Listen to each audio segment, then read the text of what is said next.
Tarehe 26 mwezi wa kwanza mwaka 2026, mamlaka mapato tumetembelea eneo la Lahela mkoa wa Rukwa, ikiwa ni endelezo la zoezi letu la kutoa elimu mlango kwa mlango.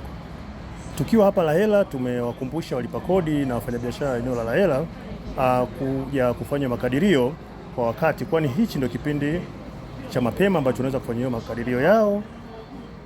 Pia kuna wafanyabiashara ambao tuliwaona hawana tini za biashara, tukawapa elimu ya namna yaweza kupata tini ya biashara, kwani tini ya biashara ni bure, na katika ofisi zetu zote nchi nzima tumeeleza kuwa kuna dawati maalum la uwezeshaji biashara ambalo lipo kwa ajili ya kuwasaidia.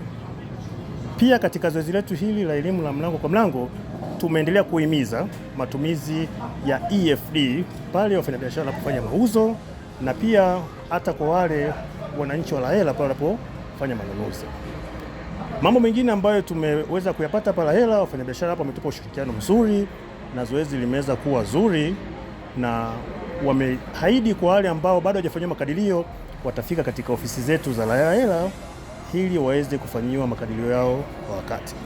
Pia nitumie nafasi hii kuwahimiza wafanyabiashara wa nchi nzima waweze kufika katika ofisi zetu kufanyiwa makadirio kwa wakati. Katika zoezi hili la elimu mlango kwa mlango katika hii eneo la Lahela, tumewahimiza wananchi kutumia mipaka rasmi ya Mosi na Kasesha kuingiza mizigo yao nchini, kwani kutotumia mipaka ambayo ni rasmi inaweza kupelekea mizigo yao kuzuiliwa, na wananchi wameweza kutusikia vizuri na wametuahidi kuwa watatumia mipaka ambayo ipo rasmi.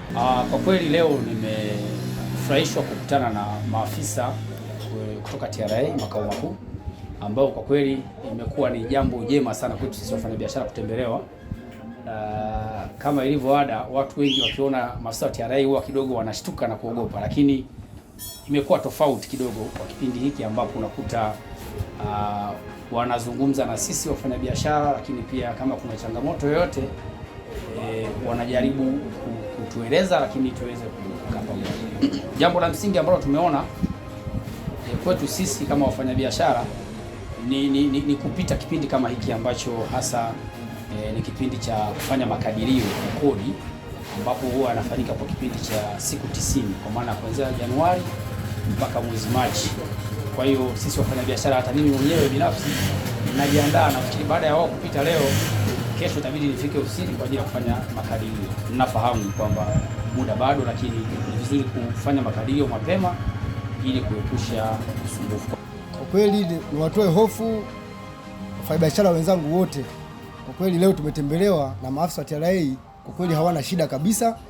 Wamenielimisha, nimeelewa na nimeshakadiriwa. Miongoni mwa watu washakadiriwa, nimeshakadiriwa, bado kufanya tu malipo, na malipo nafanya muda wote kuanzia leo. Kwa kweli msiogope jamani, msiogope. Yaani afisa wa TRA hawana shida kabisa, na ni watu wema, tumeongea nao vizuri, wala hawajagusa chochote kile. Wameniuliza tu maswali, nimewajibu kadri ilivyo. Kwa kweli naombeni wenzangu, msiogope afisa TRA. Ni watu wazuri, ni watu wema kabisa, hawana shida wala hawana kipengele chochote kile.